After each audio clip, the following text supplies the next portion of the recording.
SOG Rajasthan Jaipur द्वारा वर्ष 2018 में महिला सुपरवाइजर, कृषि पर्यवेक्षक एवं प्रयोगशाला सहायक ये भर्ती परीक्षा आयोजित की गई थी। इस भर्ती परीक्षा पेन एंड पेपर मोड में की गई थी। इस भर्ती परीक्षा में ओएमआर जो शीट्स बनी थी, उन ओएमआर शीट्स का स्कैनिंग का काम कॉन्ट्रैक्ट इन तीनों भर्ती परीक्षा का राघव लिमिटेड नाम की एक कंपनी जो नई दिल्ली की कंपनी है, उस कंपनी को दिया गया था। उस भर्ती परीक्षा में विभिन्न प्रकार के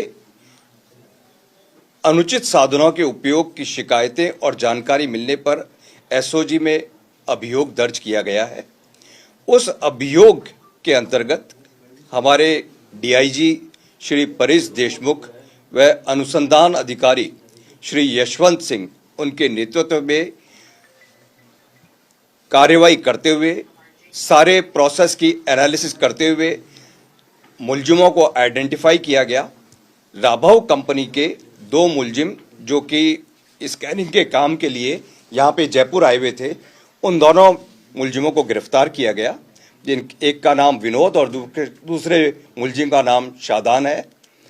दोनों मुलजिमों की पूछताछ में हमारे पास में जो अनुसंधान टीम है वो और जो हमारे डीआईजी परेश देशमुख है, उन्होंने ये पता लगाया कि दोनों मुलजिमों ने जो पूछताछ में बताया कि इस परीक्षा में जब तक राजस्थान चयन बोर्ड है, आरएसएसबी है, उसके किसी अधिकारी का कोई इन्वॉल्वमेंट नहीं हो, तब तक यह आगे इस प्रकार का धोखाधड़ी का कार्य नहीं हो सकता था।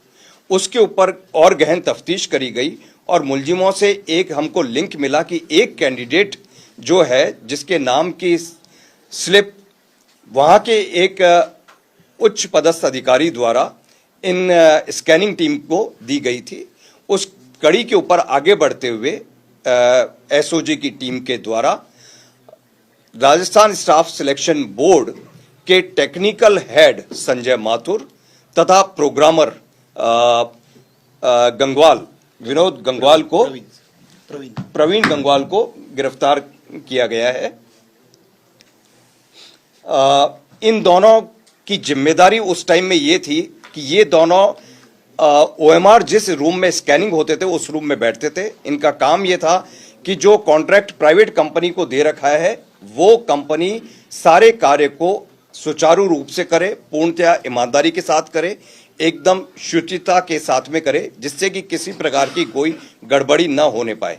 लेकिन इन्वेस्टिगेशन में यह पाया गया कि इन्हीं लोगों के द्वारा जिस प्रकार से खुद के जान पहचान के और खुद के लोगों को अनुचित मार्क्स दिलाने में सहायता करी गई, उससे प्रेरित होकर और इस कंपनी के जो लोग बाग हैं उन्होंने आगे जाके मार्केट में इस जो अनुचित साधन या किसी प्रकार से अनुचित तरीके से अनफेयर मींस यूज करके लोगों को पास कराने का एक गैंग होता है, उनसे कैंडिडेट को कॉन्ट्रैक्ट कराया।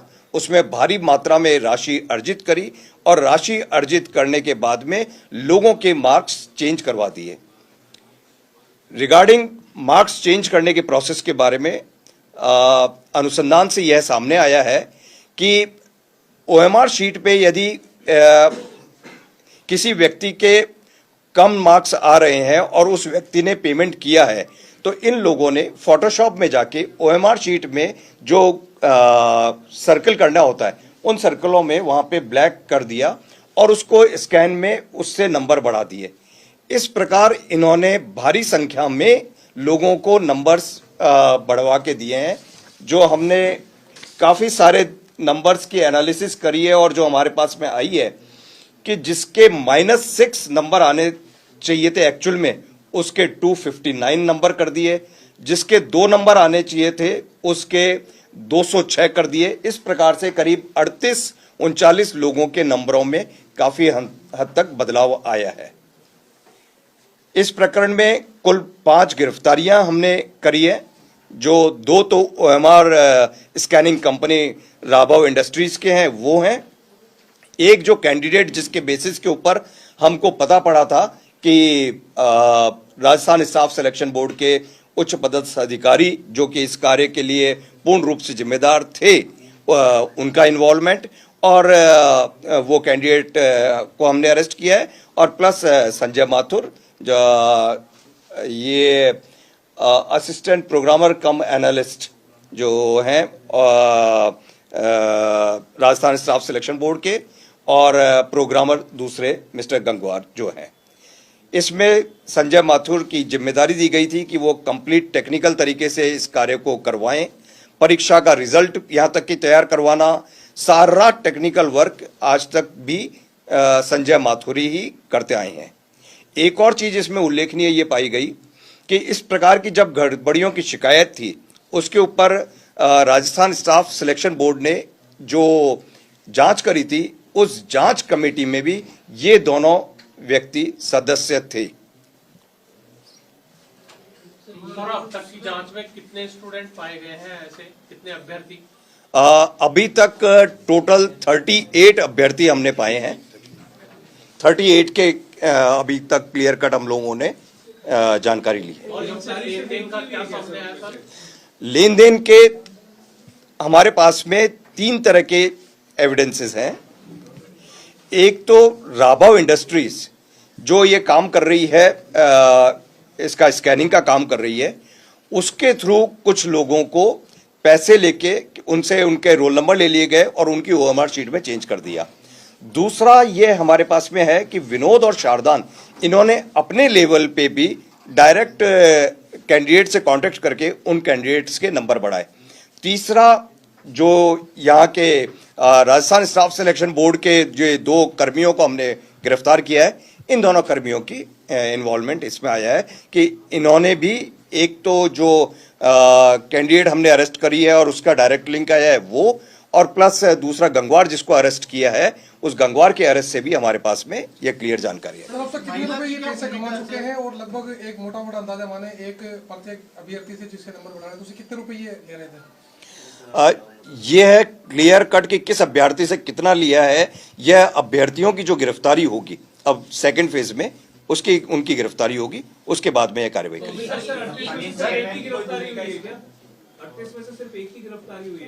38 में से जो बेनिफिशियरी है, उस बेनिफिशियरी में एक ही बेनिफिशियरी को गिरफ्तार किया। अगस्त 2019 में एक एफआईआर दर्ज हुई थी लखनऊ की गोमती नगर थाने में।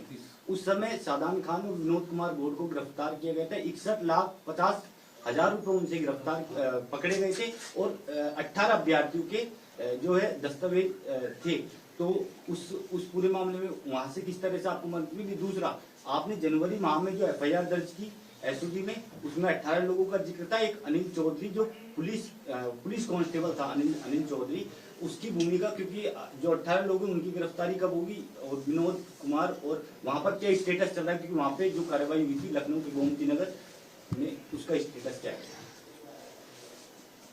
ये लोग राजस्थान में जब भर्ती की कार्रवाई हुई और यह स्कैनिंग का प्रोसेस हुआ, उसमें इनके पास में पैसा कलेक्ट हुआ। इस पैसे को लेके ये जब अपने, ये फर्म रजिस्टर्ड दिल्ली में है, लेकिन इसका सारा वर्किंग पूरा का पूरा यूपी में है। ये जब वापस यूपी में जा रहे थे, लखनऊ जा रहे थे, वहां पे इनको एसटीएफ यूपी द्वारा इनको पकड़ा गया। तो इनके कब्जे से करीब 60 लाख रुपए और कुछ नाम मिले जो कि इस भर्ती के अंदर शामिल थे।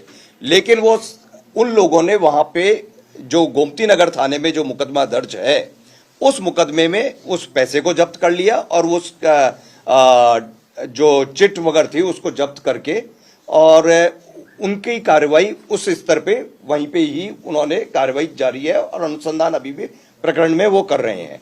हमारे पास में यह इंटीमेशन आई उसके बाद में कि जैसे यह पूरा का पूरा 2018-19 में आउट हुआ, तो उससे पूरे राजस्थान में यह खबर फैली कि हाँ भाई इस प्रकार इस भर्ती में कुछ गड़बड़ हुई है।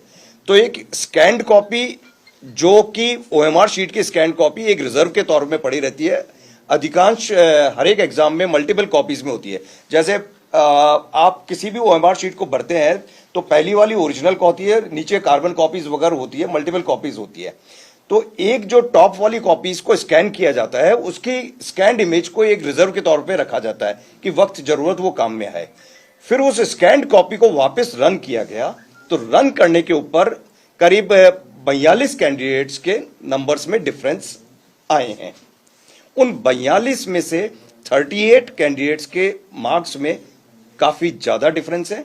बाकी जो एक आध है वो हो सकता है कि कोई सॉफ्टवेयर त्रुटि, उसमें भी हम चेक कर रहे हैं। ये जो टेक्निकल हेड है और जो प्रोग्रामर है, ये वहाँ पे कब से पोस्टेड हैं और अब क्या अभी पिछले कब तक ये पोस्टिंग इन लोगों की वहाँ पे? ये काफी लंबे टाइम से वहीं पे, शुरुआत से जब से ये स्टाफ सिलेक्शन बोर्ड का गठन किया गया था तब से वो लोग वहीं पे, और अभी भी वहीं से अभी भी वहीं पे सेवा। सर, मुलजिमों और अभ्यर्थियों के बीच की कड़ी का पता चला कि कैसे संपर्क में थे ये? मुलजिम और अभ्यर्थियों के बीच की कड़ी दो प्रकार से है। पहली कड़ी है कि ये 18 अभ्यर्थी, इनका लिंक यूपी से, यूपी के जो माफिया है जो एग्जाम में चीटिंग कराते हैं, वो डायरेक्ट कांटेक्ट कैसे कर रहे हैं, उनके थ्रू हम एनालिसिस करने में। दूसरी कड़ी है कि डायरेक्ट, कि जब ये लगा कि हाँ भाई कि पूरे का पूरा सिस्टम के ऊपर बदमाशी हो रही है, तो व्यक्ति ने कि मैं भी अपने लेवल पे जिन लोगों को जानता हूं उन लोगों से यह बदमाशी करा लूं, वो दूसरी कड़ी वो है। और तीसरी कड़ी जो यहाँ के ये जो दो कर्मी हैं, प्रवीण गंगवाल और दूसरा संजय माथुर, इन दोनों ने अपने लेवल पे अपने जान पहचान वाले या उनके पास में और भी कोई जिसके नंबर बढ़ाने थे किस पे वो लोग कनेक्टेड है। सर, एक पूनम को आपने अभी पकड़ा है, उसका क्या रोल था? पूनम का रोल था कि उसके एक्चुअल में मार्क्स आने थे 63 मार्क्स आने थे, लेकिन उसके मार्क्स इसके 182 हो गए, 63 के 182 हो गए। ये हमने चेंज किया। फिर हमारी डीआईजी परिस देशमुख और यशवंत की टीम ने यह आइडेंटिफाई किया कि ये पूनम का लिंक आखिर किससे है इस एग्जाम में। न तो विनोद और शारदान से कोई लिंक आ रहा है इसका, और न ही किसी प्रकार के किसी क्रिमिनल। तब यह एस्टेब्लिश हुआ कि पूनम का लिंक है संजय माथुर के साथ में, पूनम संजय माथुर की रिलेटिव है। तब जाके एसओजी की टीम इस नतीजे पर पहुंची कि इसमें राजस्थान स्टाफ सिलेक्शन बोर्ड का कोई ना कोई सदस्य इसमें शामिल है, और ये हमने आइडेंटिफाई किया। फिर उनके इंटरोगेशन से और सस्टेन्ड लेवल ऑफ इंटरोगेशन और जो कार्रवाई करी, उसके बेसिस के ऊपर दूसरा नाम प्रवीण गंगवाल का सामने आया। सर, आपने बताया कि कमेटी बनाई, ने कोई और एग्जाम भी कराया राजस्थान के अंदर जो ओएमआर को लेके, या पहली बार सिंगल एग्जाम का था इसके अंदर? इस फर्म ने ये 3 एग्जाम्स के अलावा भी और भी कुछ एग्जाम्स में इन्होंने स्कैनिंग करी है। सर आप बता रहे वो एग्जाम जो है वो भी अंडर स्कैनर है? डेफिनेटली उनके सारी इंफॉर्मेशन लेके will inquire about them sir, also. आपने बताया शिकायत आ रही थी, कमेटी बनाई गई जिसके अंदर ये दोनों शामिल थे। तो सर जो कमेटी के और मेंबर थे उन्होंने उनको अपने साथ में शामिल किया, उनकी भूमिका वगैरह कोई अभी तक सामने?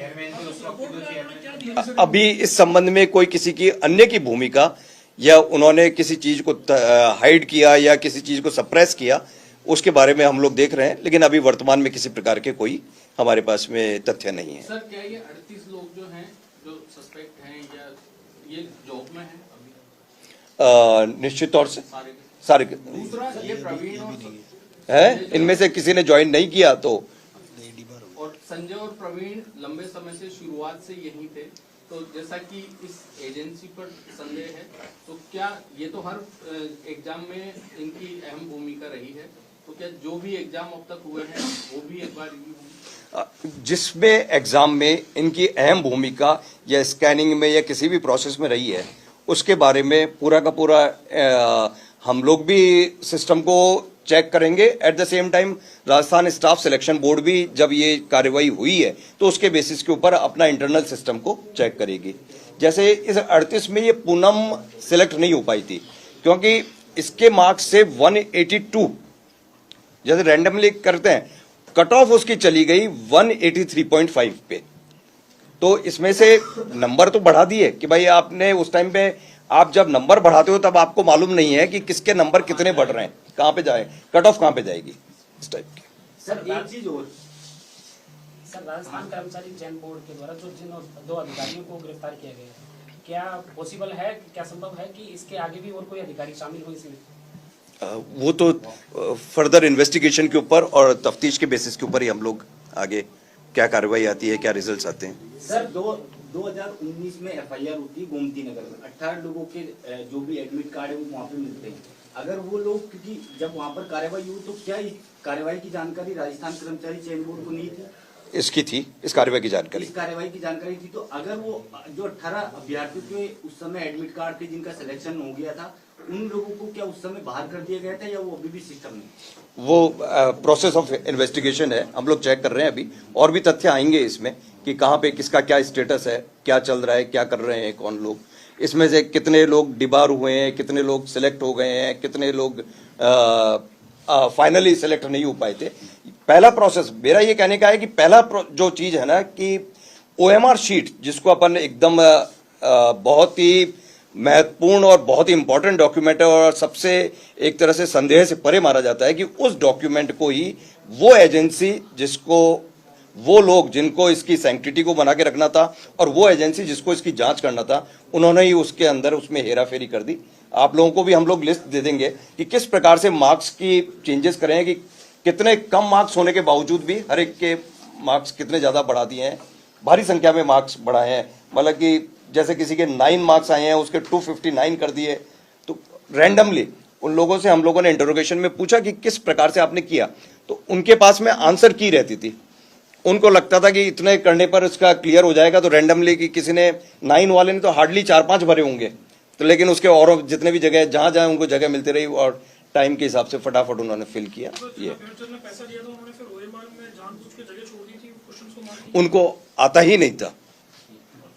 सर, पेपर और सर ये जो आरएसएस ने इस फर्म को सेलेक्ट किया, ये क्या मतलब ओपन टेंडर था, ये किस बेसिस पर? ये पार्ट ऑफ इन्वेस्टिगेशन है, विल डेफिनेटली। होंगे जो अभी निकल के आए जिसमें इस फर्म का रोल रहा है राजस्थान। अभी तो ये 3 एग्जाम्स जो हमने बताए हैं कि महिला सुपरवाइजर, प्रयोगशाला सहायक एंड कृषि पर्यवेक्षक, ये 3 एग्जाम्स है। इन 3 एग्जाम्स के ऊपर हमारा सर, पेपर बारे में इन्वेस्टिगेट कर रही है क्या कि अगर पहले से उत्तर प्रदेश में ये फर्म अंडर स्कैनर थी, तो यहाँ पे इनको ये एग्जाम्स में ओएमआर शीट्स का जो मैटर है वो उसका कॉन्ट्रैक्ट दिया कैसे, किसने दिया, क्यों दिया, ये सब का इन्वेस्टिगेशन? ये फर्म तो बहुत ज्यादा अंडर स्कैनर है।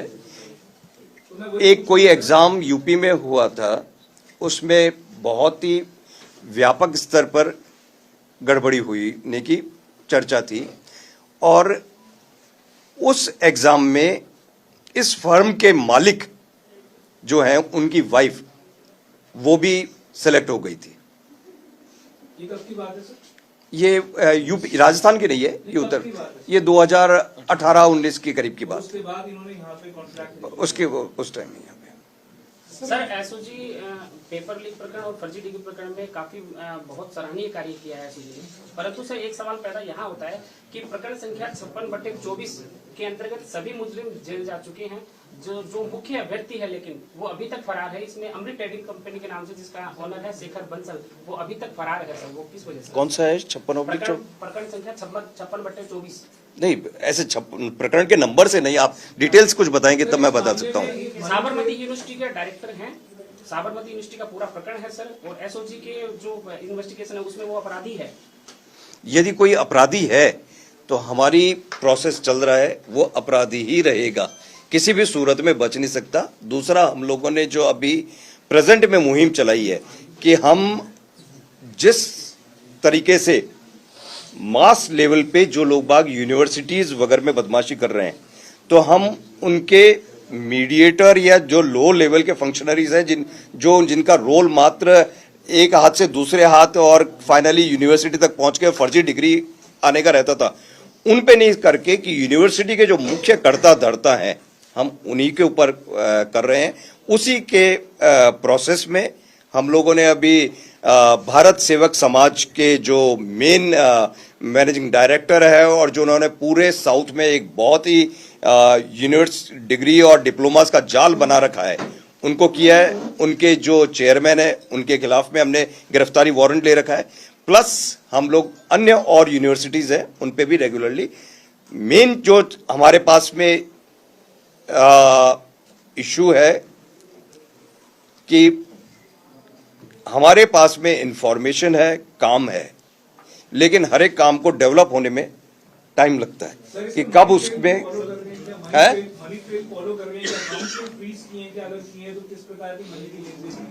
अभी ये जो मनी उस टाइम में ये 2018-19 का सारा मनी ट्रेल है, तो अभी आज की तारीख में मनी ट्रेल के बारे में हमारी एक्शन जारी है कि कोई किसी प्रकार का हुआ है, लेकिन we are yet to find out any conclusive proof about that. कई मामलों में लगातार जो है जमानतें मिल रही हैं, डिले जो इन्वेस्टिगेशन का जो प्रोसेस है वो डिलेड भी है कईयों में, तो उनको लगातार जमानत मिल रही है कि इनको 3 साल की सजा होती, 2 साल हो चुके हैं, इस तरह की जो बातें जो चल रही हैं, तो इन पे आपका क्या कहना है? देखिए, एसओजी लगातार जितने भी क्रिमिनल्स हैं एसओजी के पेपर लीक में विशेष तौर से उन सभी को कि अपने राज्य को पेपर लीक किसी राज्य में किसी भी एग्जाम को लीक न हो सके ऐसा सिस्टम बनाना है, और ये जो किंगपिन्स हैं ये अंदर रहने चाहिए। उसी में हमारी कार्रवाई जारी है। हम लोग ये इंश्योर करते हैं कि इन लोगों की जमानत नहीं होने पाए, ये क्रिमिनल जितने भी हैं उनकी जमानत नहीं हो पाए। किसी की जमानत एक जो होना कि यदि व्यक्ति की प्रोविजन यदि क्राइम में 3 साल की सजा है और वो 2.5 साल तक निकाल चुका है, और वो क्राइम में जो प्रोविजन है उसका वो वजह से हम सब सिस्टम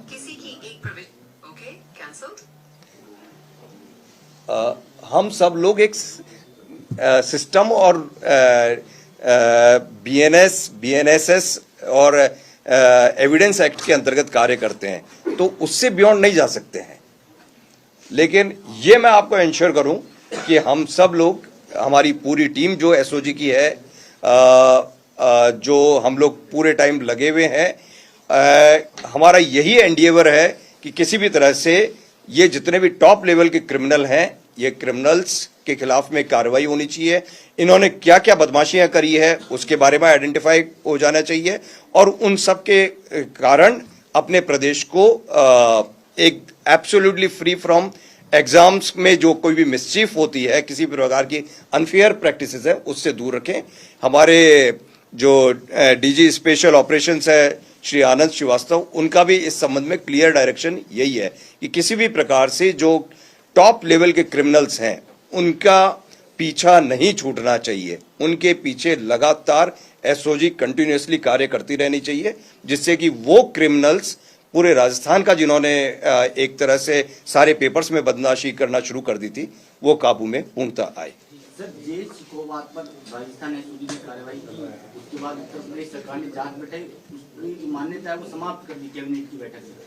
राजस्थान में ओपीजीएस यूनिवर्सिटी चूरू जो पीटीआई भर्ती 2018 में फर्जीवाड़ा किया, 2022 में फर्जीवाड़ा किया और कितने लोगों की सरकारी नौकरी लगा दी, और शायद उसकी बिल्डिंग भी अवैध है, और जिस तरह से वो यूनिवर्सिटी चल रही उस पर इस तरह की कार्रवाई के लिए मतलब आपने क्या लिखा है क्या सरकार को कि इस तरह की कार्रवाई हो उसकी? मैं देखिए इसमें आपको बताता हूं कि जो कार्रवाई होती है यूनिवर्सिटी के खिलाफ में, हर एक यूनिवर्सिटी का एक एक्ट होता है, उस एक्ट के अंतर्गत कार्रवाई होती है। राजस्थान के एक्ट में प्रोविजन था कि पहले उसका एक एडमिनिस्ट्रेटर बनाया जाता, एडमिनिस्ट्रेटर बना के एसओजी ने गवर्नमेंट को लिखा, गवर्नमेंट ने एडमिनिस्ट्रेटर बनाया, एडमिनिस्ट्रेटर ने यूनिवर्सिटी के कार्यप्रणाली की जांच करी, और कार्यप्रणाली की जांच करने के बाद उन्होंने पाया कि इसके कार्यप्रणाली फेयर नहीं है और इस पे रोक लगनी चाहिए। राज्य सरकार ने रोक लगा दी, लेकिन उसके बाद में यूनिवर्सिटी ने हाईकोर्ट से जाके अपने लिए कुछ रिलीफ ले रखी है। हम लोग और हमारे जो लीगल एक्सपर्ट्स हैं, we are trying to understand कि क्या चीज है। हमारा यही रहेगा कि किसी भी सूरत में वो यूनिवर्सिटी या ऐसी कोई भी यूनिवर्सिटी जो सिर्फ फेक डिग्री देने का काम करती है, जिस यूनिवर्सिटी में मात्र चपरासी से लेके वाइस चांसलर तक 29 कर्मचारी हों और वो 75,000 डिग्री दे दे, तो यह एक निश्चित तौर से अपन सब लोगों के लिए विचारणीय बिंदु है और अपन सब लोगों को उसमें कार्रवाई करनी चाहिए। ऐसे जितने भी कॉलेजेस हैं जो भी हमारे पास में इंफॉर्मेशन आएगी उसमें कार्रवाई सर आखिरी सवाल, अभी हाल में सर 2 मुकदमे दर्ज किए गए 38 कांस्टेबल भर्ती प्रतीक्षा को लेकर, सर किस तरीके से कार्रवाई की गई और क्या कुछ साक्ष्य एसओजी को मिले थे जिसके बाद 2 मुकदमे अलग अलग दर्ज किए गए? राज्य सरकार द्वारा पिछले 5 वर्षों में जितनी भी भर्तियां हुई है उन सभी को चेक करने के निर्देश सभी डिपार्टमेंट्स को दिए थे। तो उसी क्रम में पुलिस डिपार्टमेंट के एसपी जालौर ने अपने वहां की भर्तियों को देखा। उन भर्तियों में जो सिलेक्ट हुए लोग बाग उनको चेक किया और उनका प्रारंभिक उन्होंने विश्लेषण किया। उस विश्लेषण के बाद में उन्होंने उन कर्मियों की भर्ती को संदिग्ध पाया गया है। उस रिपोर्ट के ऊपर हमने मुकदमा दर्ज किया है। हमारे यहाँ पे इन्वेस्टिगेशन किया जाएगा। इन्वेस्टिगेशन में जो लोग गलत पाए जाएंगे, गड़बड़ पाए जाएंगे या किसी प्रकार का उनका अनफेयर मीन्स यूज करने का उनका कोई आएगा, उनके खिलाफ में कार्रवाई करी जाएगी। यह पुलिस डिपार्टमेंट नहीं, उसके अलावा दूसरे डिपार्टमेंट जैसे पीडब्ल्यूडी में से भी हमारे पास में जेईएन्स के बारे में रिपोर्ट आई है कि ये जेईएन्स की जो उनके पास में संदिग्ध लगता है, हम उनका एनालिसिस कर रहे हैं। हमने एफआईआर भी अभी रिसेंटली दर्ज करी है। उस एफआईआर के ऊपर भी हम अग्रिम कार्रवाई कर रहे हैं कि यदि कोई जेईएन गलत डिग्री के साथ में या ऐसी जगह से डिग्री लेके आ रखा है कि जहां पे इंजीनियरिंग का कोई कोर्स ही नहीं कराया जाता, तो वो कैसे जेईएन बना हुआ है आपका?